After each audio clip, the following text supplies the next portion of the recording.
Good morning, it's just approaching 5:30 on Sunday morning, the 28th of February 1993. Let's now join Tim Nielsen at the studios of ITN for this morning's edition of the Morning News.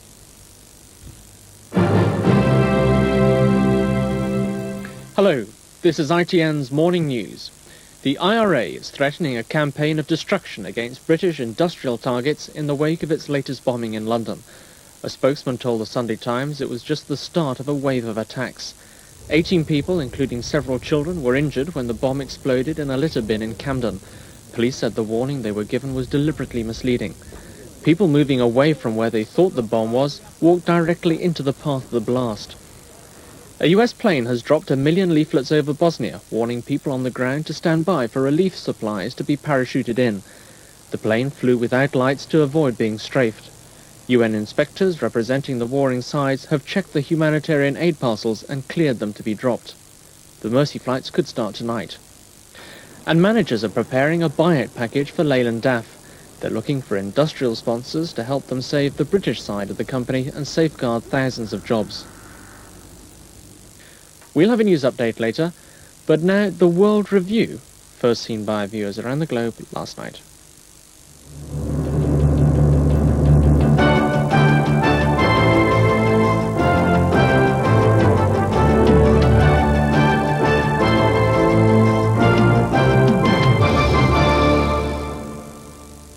Hello, I'm Richard Lindley with ITN's review of the week's news from around the world. The top stories. Thousands are arrested as the Indian police suppress a Hindu demonstration in New Delhi. The UN considers withdrawing aid workers from Somalia after US and Nigerian soldiers fire on rioters. And the Australian Prime Minister makes an election pledge to move towards a republic. First, police in India have been involved in violent clashes with Hindu militants in New Delhi. Reports said as many as 500 demonstrators were injured and tens of thousands arrested. 75,000 police used water cannon and tear gas on crowds trying to attend a rally called by the opposition Bharatiya Janata Party. Areas of the capital were sealed off by police cordons and razor wire after the rally was banned by the Indian government. On the streets today, activists of the Hindu BJP party, the government here blames for the demolition of the mosque at Ayodhya and the widespread religious killings that followed. 200,000 police and troops were out on government orders to prevent a massive rally. They succeeded by sealing off the parliament area and arresting tens of thousands across the country. But it was not without violence. Protest leaders say they'd intended a peaceful demonstration against the dismissal of BJP governments in 4 states. But in one opposition stronghold, police using batons and tear gas fought running skirmishes for much of the day. The BJP claimed hundreds of people were injured. This government has gone berserk, it's paranoid. It has converted the whole of New Delhi into a battle zone. It reminds us of one of the worst British repressions during their rule in this country. Despite the biggest security operation in living memory here, the government has failed to prevent trouble on the streets of the capital. A political embarrassment threatens to become a crisis. Today's crackdown comes as Prime Minister Narasimha Rao is under increasing pressure to get tough with the BJP in a bid to ease religious tensions. But this is an opposition party that senses its time has come and is promising an intensified campaign to oust the government. Mark Austin, ITN, Delhi. On Thursday, the United Nations said it might withdraw foreign aid workers from Somalia after the violence of the past few days. The warning followed riots on Wednesday when hundreds of protesters waged street battles against US troops. In later skirmishes, American Marines and Nigerian soldiers fired grenades and machine guns at snipers in the capital, Mogadishu. There are 33,000 troops from 23 different countries in Somalia. But it's the American forces who've proved to be the main focus of this latest violence. They're at the head of the Western force which was flown in to end the gun rule of the warring local barons who were stealing the food aid meant for the estimated 2 million starving people in Somalia. There are no details of who is shooting at who. The gunfire followed violent protests in Mogadishu earlier this week by supporters of one warlord, Mohammed Farah Adid, who'd accused US troops of backing another one, his rival. The US forces denied the charges, but the situation got worse when some witnesses publicly accused the Americans of shooting at least 9 Somalis dead. The US military command rejected this charge too. The protesters fought with bare hands, stones and knives against mostly US forces, chanting "Go home Americans" and "Down with America." The Australian Prime Minister, Paul Keating, has promised that if he wins next month's general election, he'll hold a referendum on replacing Queen Elizabeth as head of state. Mr Keating, whose Labour Party is trailing in the opinion polls, said he'd like Australia to become a republic by the year 2001. The Australian Prime Minister flew the Republican flag again at the official launch of his party's re-election campaign. The Labour leader announced the formation of a working party of eminent citizens to consider the removal of the Queen as Australia's head of state. And he promised a national vote on the issue before the turn of the century. It would be the intention that as a result of this committee's deliberations and the public discussion that would follow, the Australian people would be in a position to decide by referendum later in the decade whether Australia should become a republic by the year 2001. Mr Keating's message went down well among his supporters and reflects a groundswell of Republican sentiment in Australia over the past 12 months. It's time. It's time. But according to the latest surveys, many still want to keep the old royal ties with Britain, and Mr Keating, who's noticeably avoided the issue in recent weeks, is well aware that talk of republicanism might also lose him votes among the millions of British-born Australians. His critics will also view today's speech as a cynical ploy to divert attention away from his government's poor economic record. Even so, Mr Keating, who's several points behind opposition leader John Hewson in the opinion polls, knows it's just possible that an issue which excites such fierce and emotional debate may also improve his electoral fortunes in the run-up to next month's general election. Roger Maynard, ITN, Sydney. The United Nations Security Council has voted to set up an international tribunal to try those accused of war crimes in the Yugoslavian conflict. Details of how the court will proceed will be established over the next 60 days. It will be the first war crimes trial since leading Nazis faced their accusers at Nuremberg in 1945. The wreckage of towns and villages across large tracts of former Yugoslavia will for many years be the physical reminder to the world of the terrible crimes committed against ordinary people.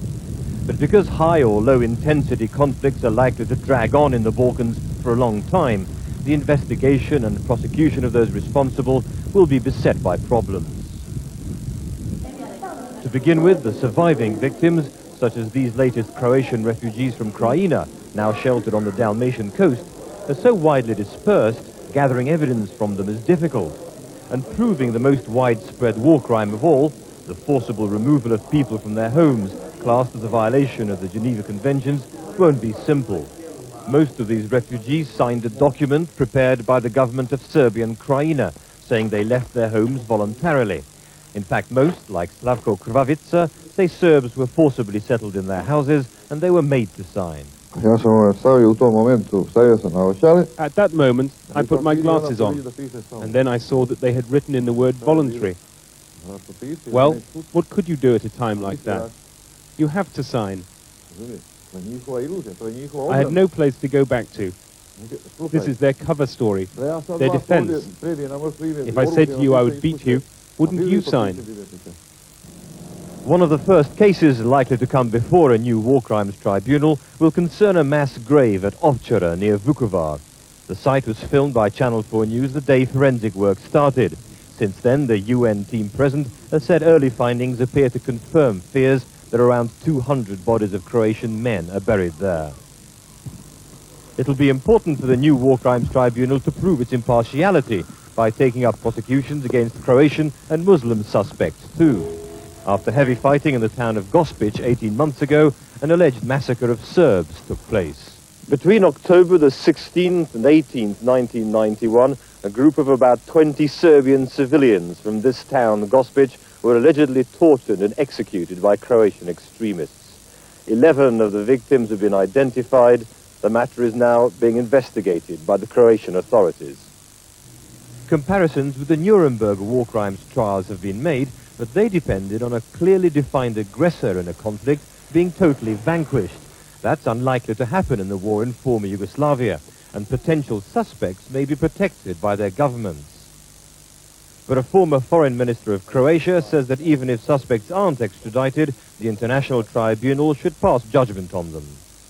Still, there will be a very important function of such a court by passing a sentence in absentia saying it was wrong what you have done, and such a verdict, such a punishment, even if it is on distance, without having criminals before the court, it should have a great moral pressure on the people and on the persons involved, and for the prevention of the future crimes like this one.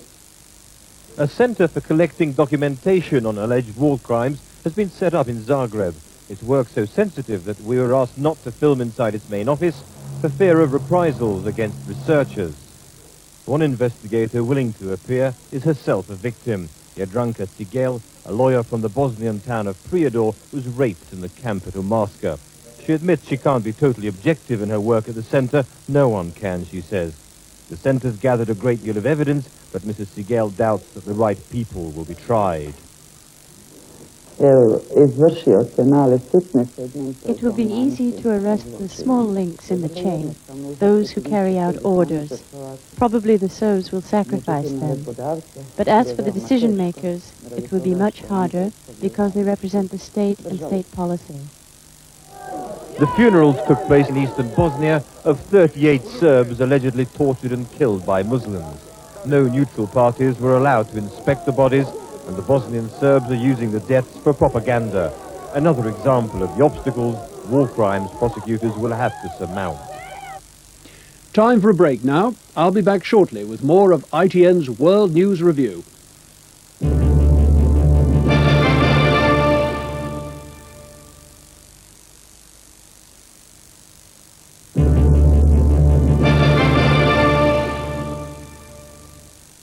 Hello again.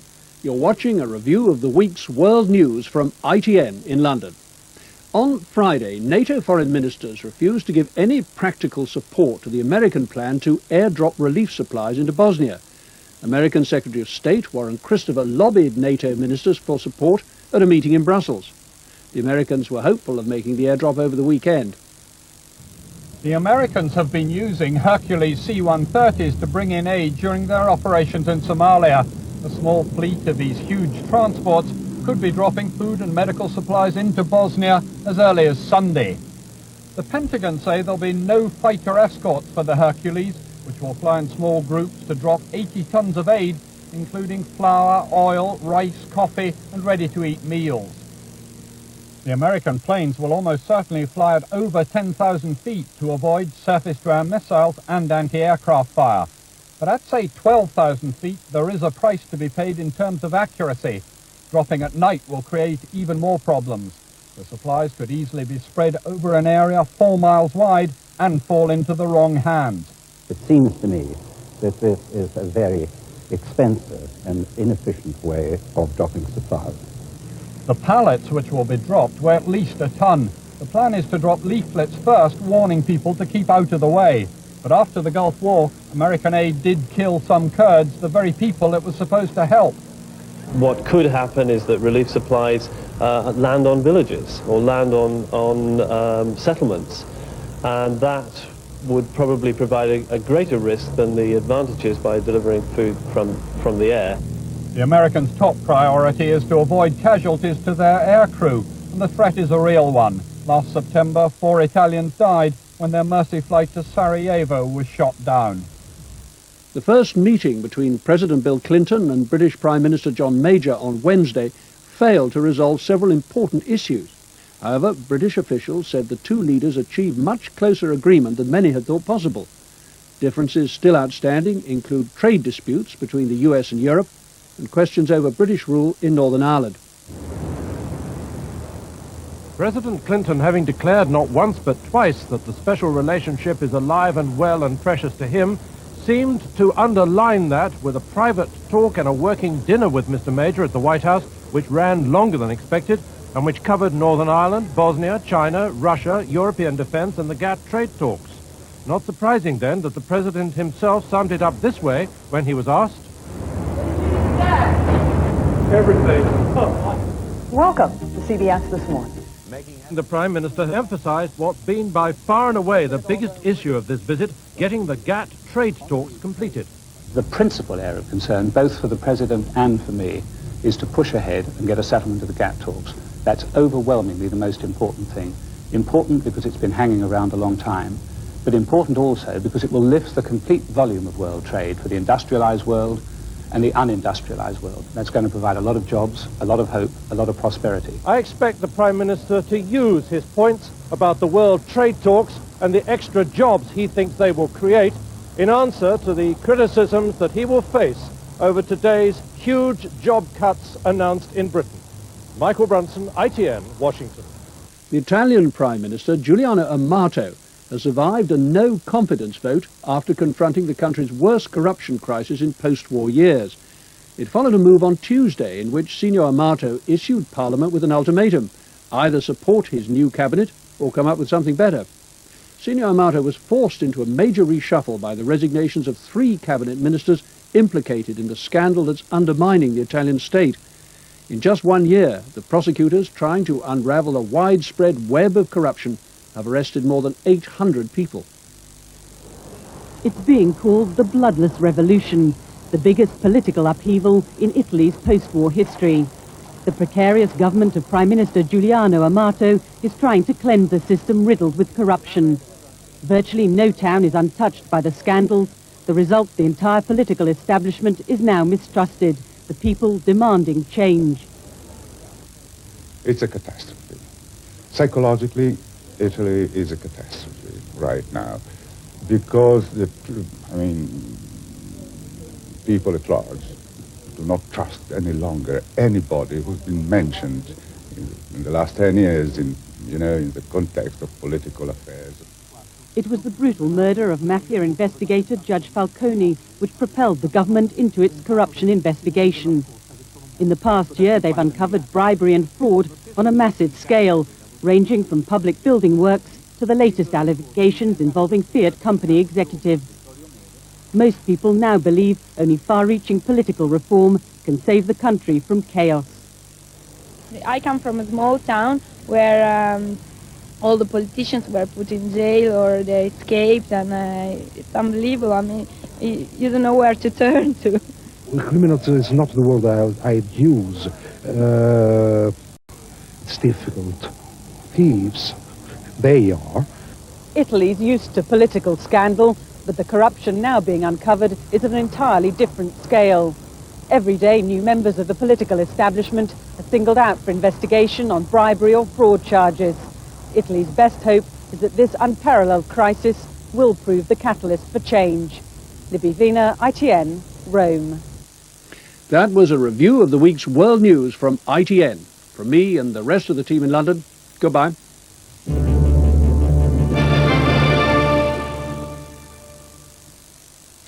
Richard Lindley with the World Review. Now the main stories this morning. US planes scattered 1 million leaflets over Bosnia during the night, warning the stranded and starving people that food supplies would soon be parachuted to them.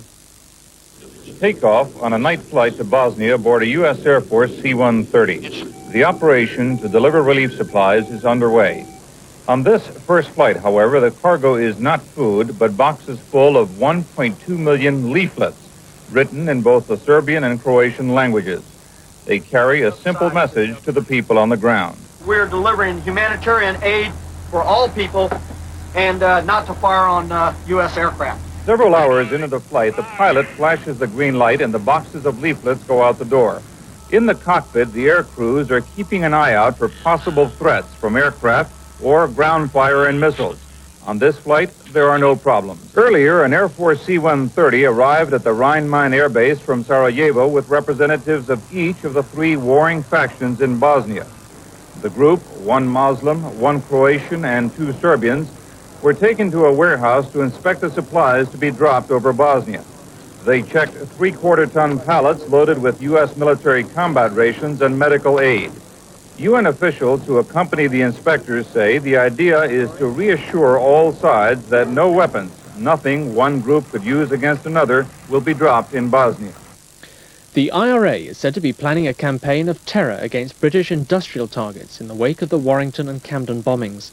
The IRA have told the Sunday Times they intended to hit industry already struggling from the effects of the recession. On Friday, a number of bombs went off at Warrington Gasworks, completely destroying one gasometer and narrowly failing to ignite gas cylinders stored near to a housing estate. 2 people are being questioned about the attack. Yesterday afternoon, shoppers in central London were the targets of a second attack. The device went off in a litter bin on Camden High Street. As usual for a Saturday, the area was full of people, many visiting Camden Market. Police had received a 20-minute warning, which they say gave a deliberately misleading location. As they evacuated people to what they thought was safety, the device exploded. Like I was walking head-on towards it, and there was just this like enormous bang, and loads of bricks and dust, and I saw like probably about 3 people like on the floor. Several people were hurt in the blast. The more seriously injured were taken to University College Hospital, where 5 are being detained overnight. One man, who witnesses say was standing next to the litter bin, received neck and leg injuries. An ambulance spokesman has confirmed that none of the injuries is life-threatening. After the incident, the Metropolitan Police Commander gave his reaction. It was clearly, absolutely clearly designed. It would injure people who were being escorted away from the supposed location of the bomb. One cannot imagine a more callous act designed to injure people. Managers at the Leyland DAF van plant in Birmingham are launching a bid to buy the business. Managing Director Alan Amey and 6 executives from the factory, which employs 1,200 people, are approaching potential investors. The company is currently in receivership after its Dutch owners announced they could no longer support the group. The Prime Minister says he will win the war against unemployment, but admits there are short-term problems. Mr Major was speaking at a Conservative local government conference. He issued a rallying call to party members, calling on them to show confidence in Britain and Conservative policies. We don't help the unemployed by spreading doom, gloom and depression. We help our competitors by spreading doom, gloom and depression. Don't talk ourselves down. Other countries don't, and neither should we in this country. The best way to help unemployed people back into work is to have confidence in our nation and self-confidence in ourselves, and that is what we must do. A Newcastle teenager, nicknamed the Rat Boy, is in council care this morning. The boy had been hiding for several weeks in heating and ventilation shafts on an estate. Police wanted to talk to him about a series of burglaries in the area. They arrested him after a tip-off and sent him to a secure care unit. The boy has absconded from care 30 times in 3 years. And that's the news this morning. Join us at the same time tomorrow if you can. Bye-bye.